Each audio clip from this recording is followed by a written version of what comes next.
Assalamualaikum and welcome back to channel Rich Life. Okay, untuk episod kali ni saya nak kongsikan tentang saya punya perbelanjaan dalam bulan 4 sampai bulan 5, specifically 22 April sampai 22 Mei. So dalam masa sebulan 31 hari tu, apakah perbelanjaan saya yang saya lakukan? Okay, kita start dengan kategori yang pertama, kategori home installment rumah 1950 ataupun 492 USD. Yang ni saya kongsi dengan spouse saya kongsi berdua dengan wife saya. Yang keduanya adalah kategori others. So others macam cleaning services, potong seluar, pest control, total dalam 320 USD dalam 80 USD. Kategori 3 adalah F&B. So F&B dekat 1800 ataupun 453 USD. Yang keempat adalah healthcare. So healthcare lebih kurang 1258 ataupun dekat 310 USD. Yang keempat adalah kategori shopping, leather jacket dengan Zara belt, lebih kurang dekat 1089 ataupun 266 USD. Kategori seterusnya adalah groceries, barang dapur, RM717 dalam 181 USD. Kategori seterusnya adalah bills macam TNB, Celcom, semua tu, 547 55 sen ataupun 138 USD. Kategori seterusnya adalah family, contoh macam susu dengan botol baby, RM414 80 sen ataupun 104 USD. Seterusnya adalah car, iaitu minyak kereta dengan parking. So saya peruntukkan, saya telah bayar RM335 ataupun 84.6 USD. So minyak ni saya isi 2 kali sebulan, dan parking lebih kurang 200 lebih. Saya parking dekat shopping mall hingga saya jalan ke LRT. Okey, kategori selanjutnya adalah entertainment. So, entertainment ni adalah TGV, iaitu saya pergi tengok wayang dengan anak saudara dan anak saya sendiri, tengok cerita Mario, dan juga tengok yang tu satu lagi saya tengok cerita seorang-seorang, cerita Project Hail Mary, Ryan Gosling. Alright, yang tu RM109 ataupun 27.53 USD.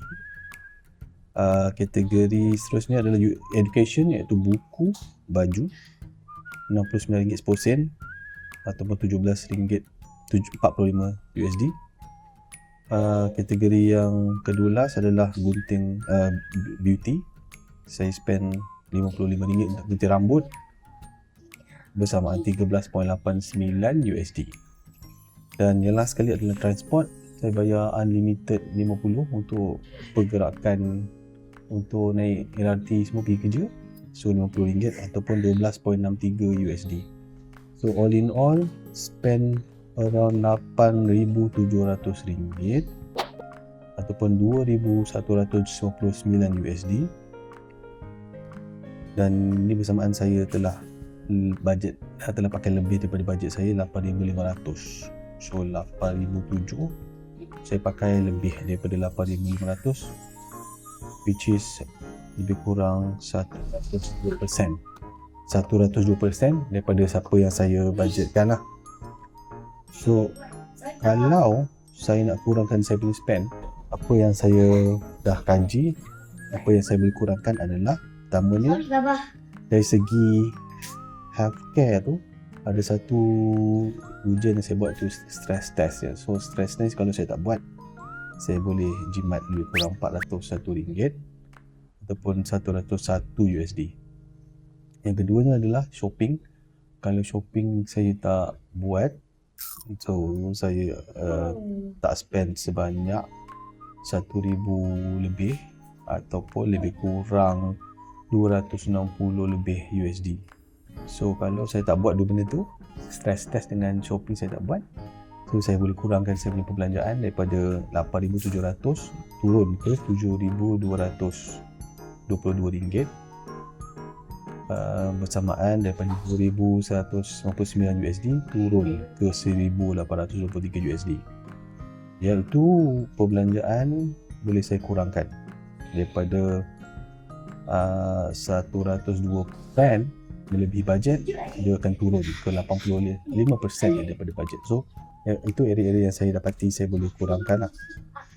Selain daripada itu, F&B pun salah satu juga. F&B kalau boleh kurangkan makan sebanyak 1,800 sebulan ataupun $453 USD sebulan, boleh kurangkan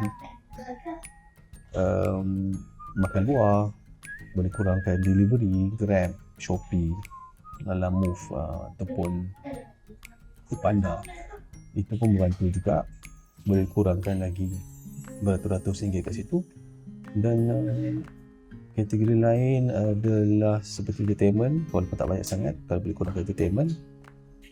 So itulah sedikit sebanyak perkongsian saya untuk perbelanjaan satu bulan daripada 22 April 2026 sampai 21 Mei 2026. So bagaimana dengan perbelanjaan anda? Anda boleh kongsikan di ruang komen. Saya nak tahu macam mana anda spend untuk perbelanjaan bulan anda. Dan jumpa lagi dalam video akan datang. Terima kasih. Assalamualaikum dan bye-bye.